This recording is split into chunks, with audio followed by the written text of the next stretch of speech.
Tym razem zabiorę Was w podróż po największym stanie Indii, czyli Rajasthanie.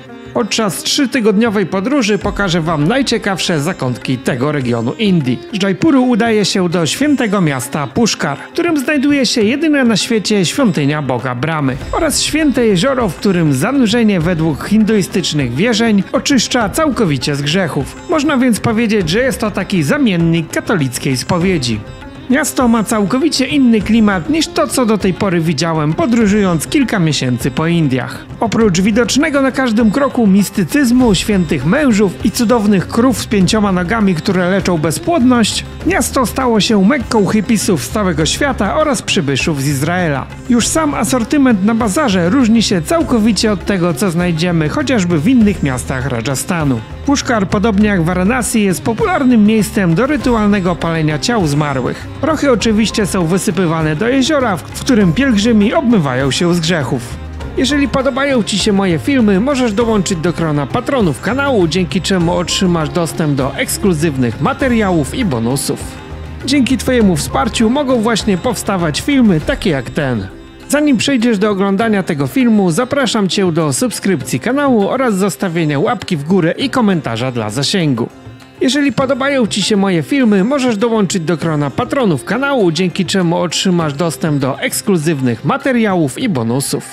Myśląc o Indiach, zapewne masz przed oczami piękne obrazki starożytnych zabytków, dzikiej przyrody oraz uśmiechniętych ludzi. Do tego zapachy aromatycznych przypraw i otoczka mistycznej kultury. Tak przedstawiają ten kraj katalogi biur podróży, programy telewizyjne i celebryci. Jednak na miejscu rzeczywistość okazuje się całkowicie inna. Wszechotaczający brud i trudny do wytrzymania fetor. Fatalne warunki sanitarne. Niewyobrażalne tłumy, z którymi musisz się na co dzień mierzyć na ulicach. Żebracy i masa absurdów, o których nawet Ci się nie śniło. Zapraszam na serię filmów, w których pokażę Wam, jak wygląda prawdziwe życie w Indiach bez cenzury.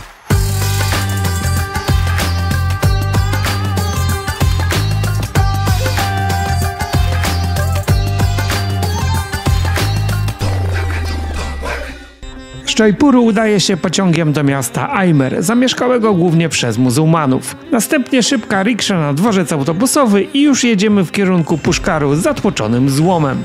Cała podróż, pomimo że kosztowała coś około 10 zł, zajmuje 6 godzin.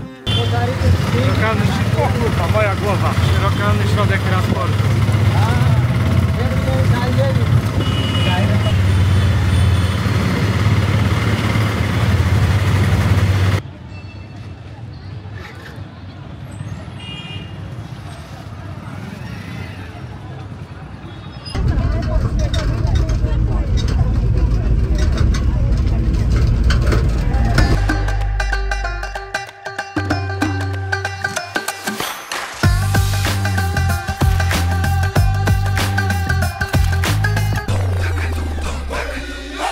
Po 20 minutach jazdy już jesteśmy w Puszkarze. Bilet kosztował, jak się okazało, 15 rupii za osobę, czyli grosze. Zanim pokażę Wam Puszkar, najpierw szybki obiad, bo od rana nie było kiedy zjeść. I to wygląda właśnie tak, jak powinno wyglądać w lepszej knajpie, czyli na dużej tacy metalowej. Mamy kilka dań, do tego jest zawsze jakaś tam w tym miseczka ryżu i kilka placków. No i oczywiście na deser kurt, tutaj z jakąś wersją, nie wiem co oni teraz w tym mają, jakieś takie chrupki, płatki. Akurat mi to nie smakuje, no ale wszyscy tak padają. Zanim ruszę w miasto, pokażę Wam jeszcze pokój hotelowy, który udało mi się wynająć za 250 rupii. Jak na indyjskie standardy mogę powiedzieć, że całkiem niezły. Link do tego hotelu znajdziecie oczywiście w opisie tego filmu. Dookoła jeziora to jedno wielkie targowisko i to nie targowisko lokalne, widać, że wszystko jest pod turystę, ale raczej indyjskiego, bo mało jest napisów tutaj w języku angielskim. Oczywiście między tym łażą krowy, wielbłądy. Już na dzień dobry. Przy pierwszej gacie była pierwsza próba oszustwa. Jakiś człowiek próbował wkręcić na ceremonię puszczania kwiatów na wodzie i tak dalej. Oczywiście uciekłem szybko, zanim doszło do jakichś tam wymuszeń pieniędzy, ale uważajcie na to, bo właśnie w takich turystycznych miejscach jest to niestety nagminne.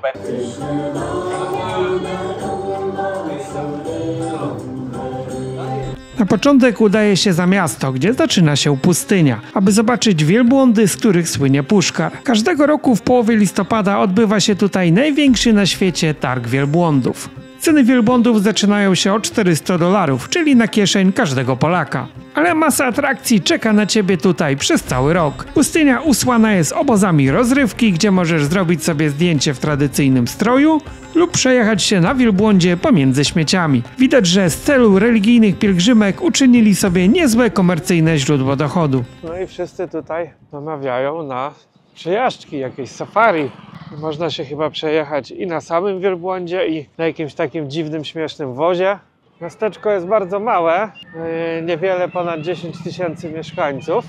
Tutaj 3 osoby na jednym wielbłądzie, no nie wiem, czy to się wielbłądowi podoba. Nie ma. No i oczywiście śmieci, nie? No bo z tych wszystkich knajp, no to gdzie się wyrzuca? Pod próg! I dzieci z szałasów wybiegają i domagają się pieniędzy.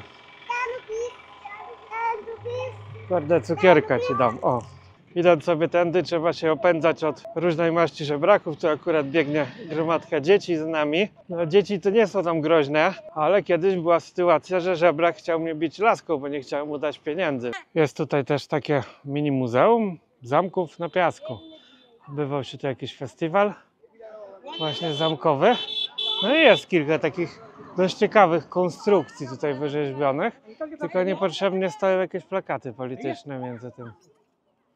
No i tutaj jest taka atrakcja pustynia Puszkaru. I oni tu sobie jeżdżą, że niby jeżdżą po pustyni. No, pustyni mi to jakoś nie przypomina za bardzo. No jest troszkę piachu, tak jak i w Polsce na pierwszej lepszej piaskowni. No i oprócz tego w tym piachu no wszędzie wystają śmieci, nie? To powinno nazywać pustynia śmieciowa. No i oprócz tego są tutaj też jakieś inne tandetne atrakcje, nie wiem jak to się nazywa. Można wejść do kuli i poturlać się po piachu.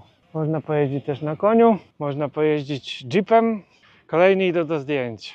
I tutaj jako kolejka do zdjęć się zrobiła, bierzemy po $1 za sztukę. Także dzisiaj no trochę się zarobi w tym miejscu.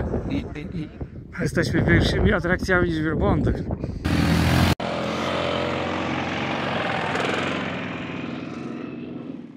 Pełna komercha, kłady, konie, wielbłądy. Naganiaczy wszelkiej maści siedzą tu setki.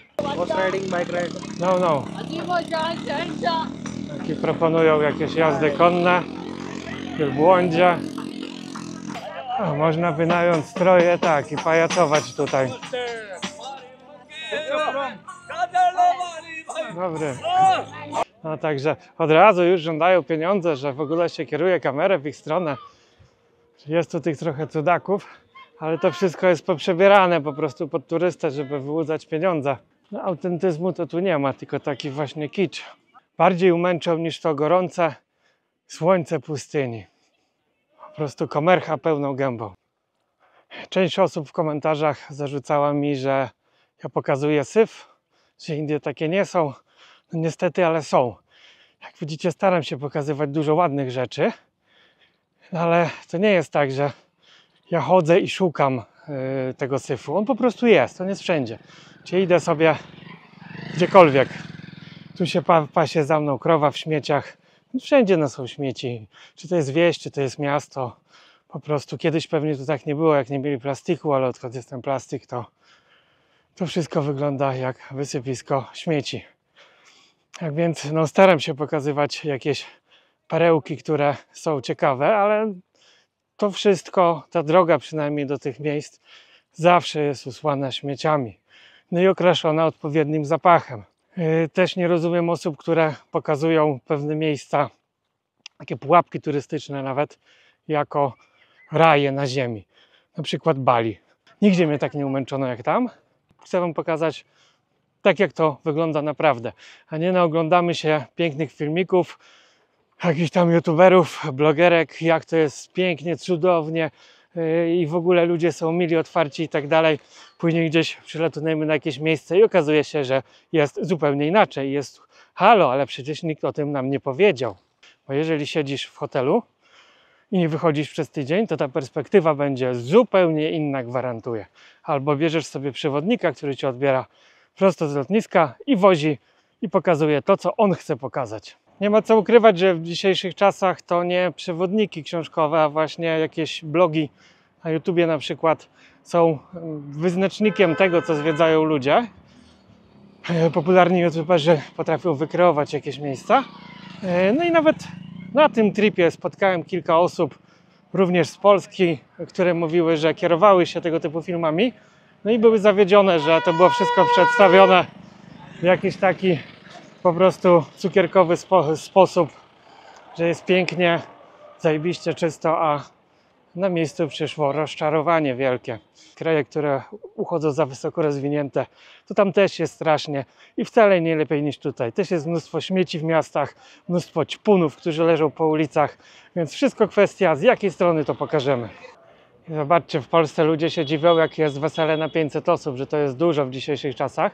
Tutaj jest sala weselna na 2000 osób, plus jeszcze możliwość dostawki, jakby ktoś chciał zaprosić więcej gości. I to są wesela.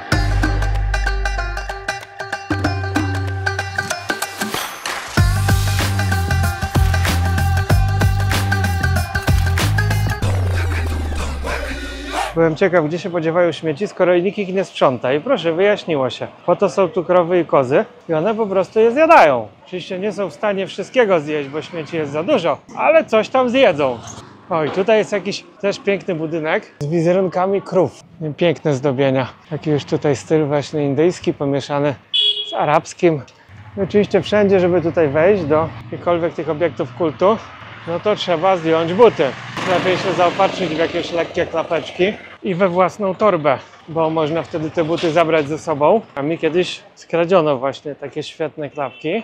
O tyle, ile nie jest problem, żeby kupić kolejne, mojego rozmiaru 45 nie mieli.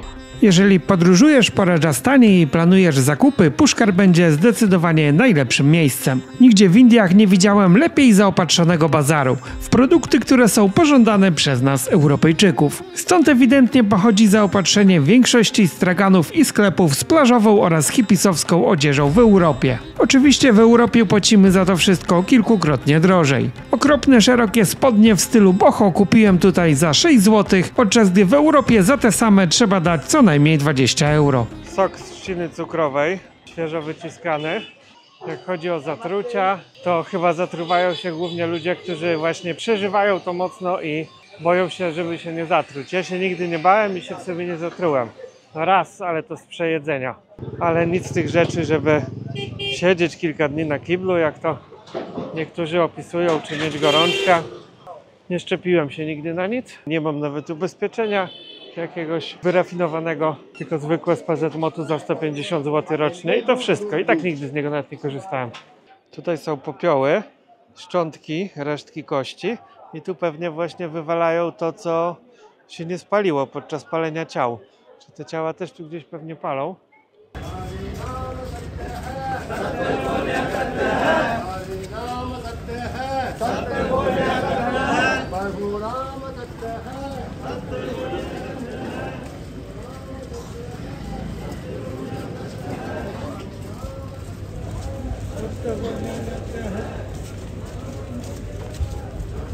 I na pogrzebie jest sam chłop.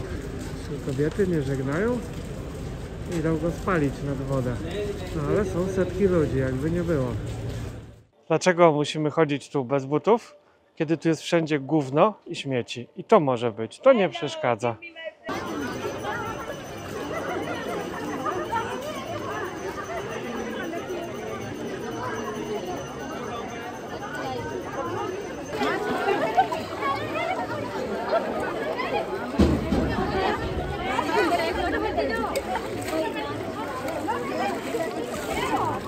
Jesteśmy teraz nad jeziorem, które znajduje się na środku miasta.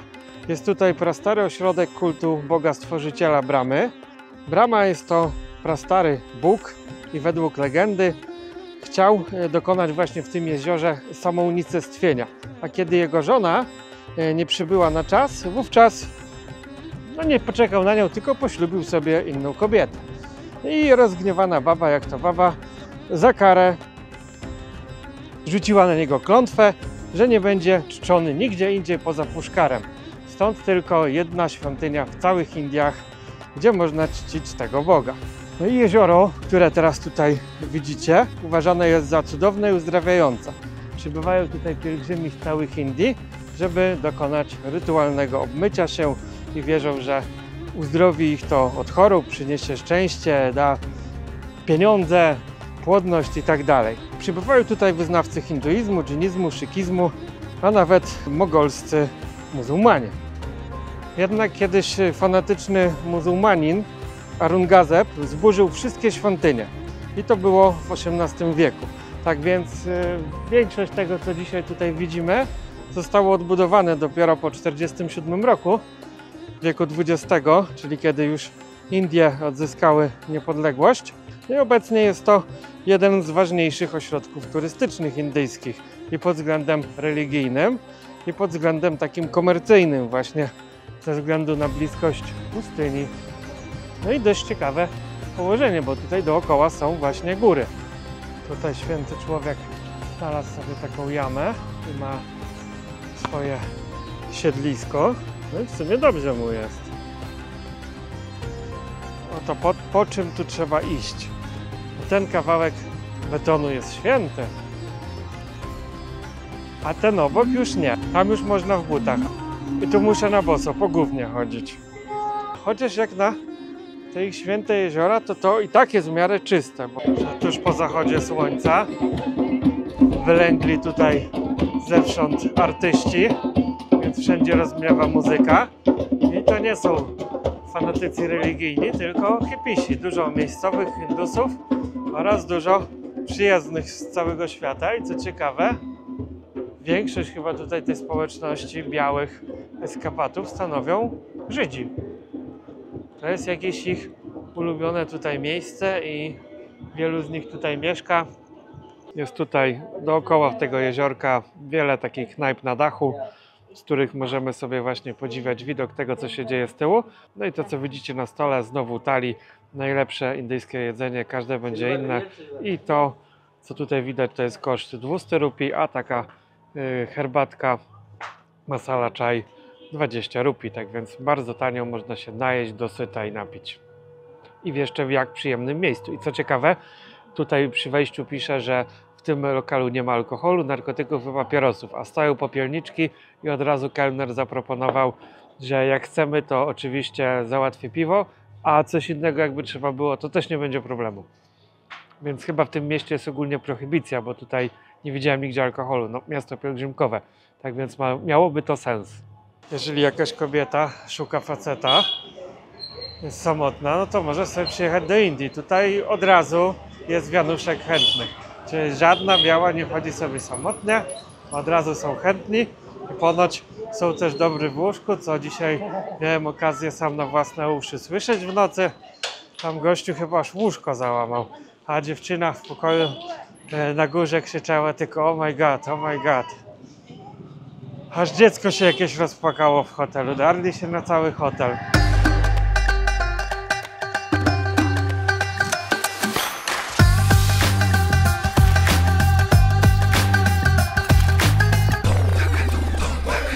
Indie każdego dnia czymś zaskakują. O ile udało się w końcu wejść do tej świątyni bramy, tam nie można nagrywać, więc no nic wam nie pokażę, jak to wyglądało w środku. Ale dziś pod świątynią udało się spotkać święte krowy z dodatkowymi nogami na plecach. Jedna miała 2 dodatkowe kopyta na grzbiecie. O ile krowy i wszystko, co z nimi związane jest dla Hindusów święte, tak niektóre z nich mają status szczególny. Krowy, które urodzą się z dodatkową nogą i kopytami, zapewniają swemu właścicielowi niezły dochód. Hindusi wierzą, że dotknięcie 5. nogi krowy zapewni płodność. Więc zamiast drogiego in vitro, pary, które nie mogą mieć dziecka, jadą do Puszkaru i za datek w wysokości około $20 załatwiają sprawę od ręki i bez skierowania. Właściciel krowy zapewnia, że skuteczność jest 100%. Może nasz rząd powinien zakupić taką krowę, zamiast ładować miliony w często nieskuteczne zabiegi in vitro. Puszkar z pewnością mogę polecić każdemu i można się tutaj zatrzymać nawet na kilka dni. A ja tymczasem ruszam do jednego z największych fortów w Indiach.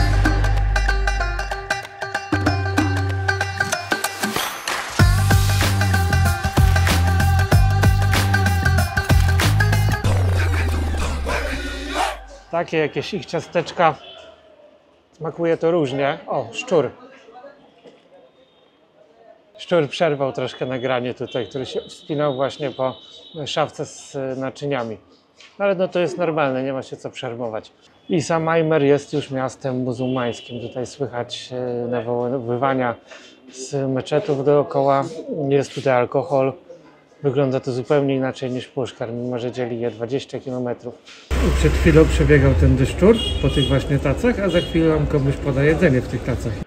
A w oczekiwaniu na pociąg można skorzystać sobie z płatnej poczekalni. Cena jest zawrotna, bo aż 10 rupii za godzinę. I mamy tutaj bardzo wygodne fotele, można się normalnie rozłożyć. Powiem szczerze, że wygląda to lepiej niż w większości hoteli, w których w sumie spałem.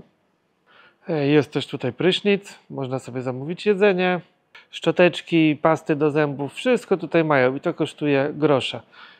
Teraz akurat jest dość zimno, więc nie ma tu klimatyzacji włączonej, ale kiedy jest 40-stopniowy upał, to pomieszczenie też jest klimatyzowane, tak więc warto za te pieniądze skorzystać, a ludzi nie ma dużo, bo dla nich chyba 10 rupii to jest za duży wydatek. Jak widzicie, mogą tu nocować.